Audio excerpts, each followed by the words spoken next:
5 నెలల నుంచి సంవత్సరం పాటు అల్లం వెల్లి పేస్ట్ స్టోర్ ఎలా చేసుకోవాలో చూపించబోతున్నాను. దీనికి మనకి మంచి క్వాలిటీ అల్లం కావాలి. అంటే లేత అల్లం కాకుండా బాగా ముదిరిపోయిన అల్లం అయితే మనకి ఫ్లేవర్, టేస్ట్ బావుంటుంది.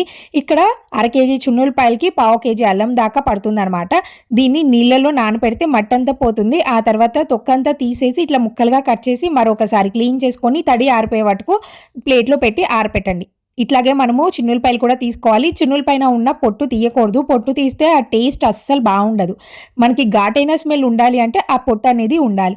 ఇప్పుడు మిక్సీ జార్‌లో వేసుకొని ఇందులోనే పసుపు, ఉప్పు 2 టేబుల్ స్పూన్ల దాకా నూనెను వేసుకొని వాటర్ యాడ్ చేయకుండా మెత్తగా గ్రైండ్ చేసుకొని పెట్టుకోండి. ఇలా గనక అల్లం వెల్లుల్లి పేస్ట్ వేసుకొని పెట్టుకున్నారు అంటే మీకు సంవత్సరం అయినా కానీ దాని ఫ్లేవర్, టేస్ట్, కలర్ అస్సలు మారదు.